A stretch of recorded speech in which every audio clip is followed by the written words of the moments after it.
This Saturday, Alabama plays Mercer.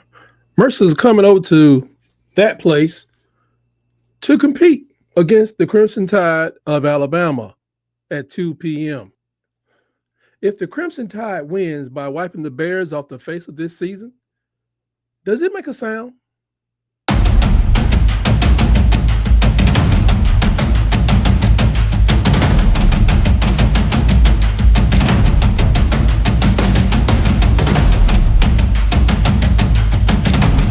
Welcome back to Tight Sports. We're going to take a look at the game of Mercer coming over to visit the Tide. But first, we want to just do a little bit more review of what happened following the LSU game, some news and notes that mean the most. Jahad Campbell delivered a strong message to the team this Wednesday at practice. And the Coach Robinson, who coaches the linebackers, he just broke it down and said that he was really inspired himself by what was said. As you know, our captains are our captains. You know, they're supposed to be your leaders at the beginning of the season.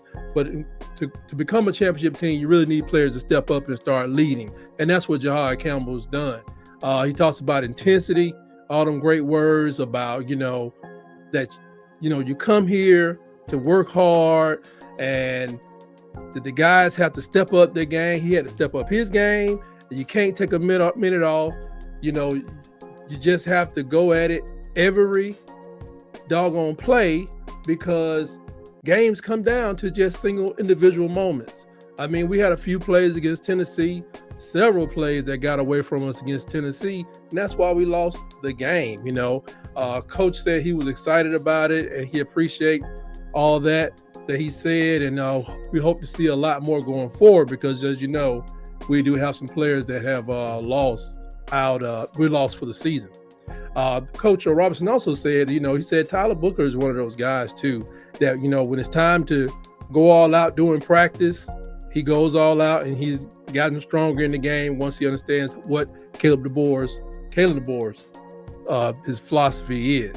So, and Campbell, he had a big game against LSU. If you missed it, what was it? 12 tackles, 3 tackles for loss, 1.5 sacks, pass breakup, and a forced fumble. I mean, unfortunately, that's a season for some guys, but hey, this man is doing it. I guess I'd say he's talking it, he's walking it, he's showing it, he's reminding people about it, and that's what we need because, we got a long way to go. About the LSU game. What's his name? Reese Davis brought up on his little show. I don't watch ESPN, but I do read a lot of articles. Talked about Governor Jeff Landry brought out a live tiger for the LSU game. I thought that was the tiger Mike that they bought, because LSU has a tiger on campus that I think they decided to leave back there. But no, the governor going to take it amongst himself to go get another tiger for somewhere else to bring it out there, which, while the tiger should not be able to escape, maybe you don't understand it. Mike may understand the crowd a lot better than that tiger does. Because if I'm not mistaken, that tiger had to be removed because it was becoming very irritable, which probably meant that the people that was handling them were kind of in fear for their safety. Because it was that same type of cage where, I don't know, I guess it was covered in glass, but if you handling the tiger and it becomes irritated, then, your safety is at risk because you're in close proximity. And I don't know, maybe the tiger looked at the scoreboard and got irritated. Was it irritated by the crowd or the play on the field or the decisions or the rain? It was so many things to be irritated by, but, I guess we know that the Jeff Landry is probably one of these people that watched the Animal Planet and think it was cool to carry a tiger into a stadium full of 80,000 Raven fans and just watch all that madness, but not a smart move on his part. Sad news today for the Crimson Tide. I think we lost a cornerback from the 2026 class, but more importantly, we did lose a receiver in the class of 2025. Caleb Cunningham, and flips happen all the time. He's flipped his commitment from Alabama to Ole Miss because, he's from Mississippi, and I always knew that was a possibility. Now our job is to get them on a schedule one day and make him think, did I make a mistake here? I did make a mistake. But other than that, we wish this young man well. 6'3", 190-pound receiver from Ackerman, Mississippi. He's been committed to us since July, which he's probably been receiving some payments. So maybe he's getting larger payments from Ole Miss. I don't know how they play these guys in high school. I think after you finish your high school eligibility, you can start getting paid to be on people's list. My understanding, that's what I've been told. I have not verified that, but it's all good, man. Take care of your mom. And in his Twitter comments, he said, "Sip made, sip stayed." Mississippi, sip, stay, whatever. Okay, and in bigger news on this NIL, people thinking, we're going to have a $20 million salary cap. Maybe so, but check this out. They are reporting that University of Michigan offered somebody, well, not somebody, Bryce Underwood, who's supposed to be the biggest quarterback in the country, a $10.5 million offer to go to the University of Mississippi, which reportedly he knows about, but he's sticking with his commitment to go to LSU, which makes me think, is LSU paying him more than 10.5, or did this young man understand that team is probably not going anywhere with Jim Harbaugh? Nobody's really confirmed the deal. We just know he's staying with LSU, but the owner of Barstool Sports, Dave Portnoy, declared that, this season he was willing to contribute $3 million to Michigan just for a quarterback. People always say, man, them boys down in Texas got money, and that Hollywood money or Stanford, what's it called, Silicon Valley, they got money. Them CEOs that went to Stanford, you don't know where the money is. You don't know who people are affiliated with. It's just how much are they willing to spend. $3 million is a lot for one player. But they better hurry. They're going to get a quote-unquote salary cap. First, they're going to let these players unionize so they can discuss their cap. Good luck with all that. I don't think $20 million is going to work. I just don't. Because if this guy can go in with 2.5 out of high school, what's his contract going to be worth when he goes out? Because I'm going to renegotiate my contract. I'm leaving and going to another school so I can pick up me another 20%. Makes sense to me. But what it does say is that they are desperate to replace JJ, and with 3 quarterbacks on their bench that I know of that have played this year or started this year, boy, that portal that's over Michigan, that thing, it must be heating up. It's starting to it's going to suck some folks out of their name at the quarterback position. So they better be careful with that too. Now, number 7, Mercer visits number 10, Alabama. It's not exactly accurate. FCS 7 versus FBS 10. This cannot help with the strength of schedule. But you know what? I don't know. Maybe somebody jumped off the schedule and it was the only team that can get on the schedule. It is what it is. Crimson Tide can only play who's on the schedule. Going over our injuries first. Questionable for this game is Jaden Roberts. You remember he went out during the game, and Devontae Smith also went out. I think Devontae, I don't want to guess at what their injuries were. Roberts is a lineman and Smith is a Husky. These names are something else. Out for this season, Cole Adams at wide receiver. He had an arm issue, but I think he got a lower extremity issue now. Keon Saw, defensive back, were really safety. He broke a bone in his foot. He's out. And Q Robinson will be missed. I think he may have dislocated his elbow or something that's going to require surgery. And although the season is not over, I think that's a real risky surgery to play on. When he was holding his wrist, I hope he had broke his wrist. I know sometimes they wrap that up and cast it up and keep playing. That is not the case. But it's a long season, folks.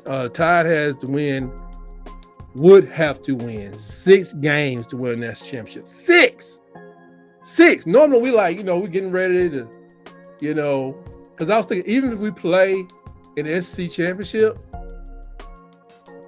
if you win the 6 games, I just thought about it. If you lose, except probably 7 games, possibly, if you get in with 3 wins, I'm going to just stick with the 6.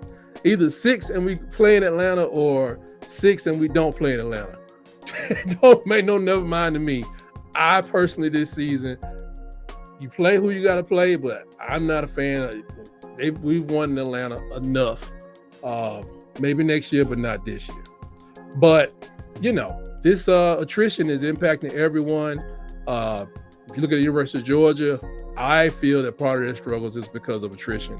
They've lost people all year long. It's hitting Missouri real bad, and season nowhere near over, really. Maybe for Mizzou it's nearly over, but not for Georgia. Now, Mercer. Mercer first fielded a football team in 1891, but not consistently until 1906. Then they dropped the program like a lot of people did World War I. And they returned in 1924. And then they were called a Mercer Baptist. And now they are the Mercer Bears. Let's see, 1941, in the 1941 season, they started their involvement with World War II. Well, the country started its involvement with World War II, and then they dropped the program again. And they didn't pick up their program again, folks, for 72 years. In 2013, they played their first game where they beat Reinhardt 40-37 in 2013, August 31st to be exact. Now, they talk about the crowd size. I'm just reading here. Mercer became nationally ranked, though, in 2022. So they became real, on the coaches poll, FCS coaches poll. And they have a new coach, and currently they are at 9-1. Their new coach, who came in, I think, last year, this is his second season. I have his name here somewhere. Let's see. Yeah, his name is Mike Jacobs. They hired Mike Jacobs last year, and he took them to the FCS second round where they lost to eventual champion South Dakota State. Same South Dakota State that just played Colorado at the beginning of the season. Last year, South Dakota State was undefeated. But this year, the Bears are number 7 in the FCS and 9-1 under Coach Jacobs. Their offense has been impressive, but their defense is, they're holding people under 10 points a game. I can't lie, people. They're doing really well. I could go through these statistics. They're doing really well. They just shouldn't be playing a team in the top 25. They may one day grow to be a great program in FBS. All this stuff they did. They got 9-1, right? You know who they lost to? Sanford. They lost, not only did they lose to Sanford out of Birmingham, not Stanford, Sanford in Birmingham, Alabama. They lost to them by 55 points. 55 points. Now, this team claims that they can, shut down people. They got a bunch of tackles for loss, 25 quarterback hurries, and a bunch of sacks. Man, they got 21 interceptions this year. 21 interceptions. They may have people in their team going to pro. I don't think it's 22 of them. I guarantee you the Crimson Tide has 22 people, not starting, but 22 people on that team that'll go play in the NFL. That's the difference. Mercer probably has 7. So going through all these stats and stuff is really ridiculous. Dude has been completing passes, 73%. If we struggle with them, then, really we just need to cancel the season. So I got a bunch of stuff I can read through. Y'all don't care because it's Mercer. You got to respect your opponent, but this is ridiculous. Even had somebody to say, some feel this won't be the prettiest offensive performance for Alabama. How? Because they've been beating up on Elon College? That don't make no sense. That don't make no sense. How can this be? This is not going to be competitive. So let me just go to my keys to the game. Execute at a high level like you're playing the #1 team in the world. Run it up quick. Run it up quick. Get up. Don't do no experimenting. Do whatever you're going to do. Execute at a high level. If you know that's not a high level play, don't call it. Number 2, get the backups plenty of work. As we said, we got a long season. Everybody need to understand the scheme, even if they make some mistakes. I hope Ty gets in the second quarter. Halfway through the second quarter, I hope he gets in. I hope we up by 14 at that time, or 21. But I hope he gets in early. If not, by the third. If we was up by 17, put Ty in third. Let's get him some work. We don't know. We don't need our quarterback getting hurt. I hope all the starters take all their pass off by the fourth quarter. Just T-shirts and towels and straps and strings hanging all over the place. Gatorade stains on their T-shirt. I don't want nothing.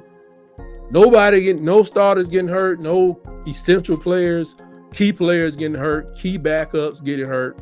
People in the rotation. I mean, I don't care if I look out there and the defensive tackle has like some milk around his mouth. That's all right. Let him play. Get him roughed up. Knock the milk off. Get in there and mix it up. Number 3, we need to pound them into submission. Rest Jalen. Let the backs work. Let them work, and work. That Rihanna song, work. That's what they need.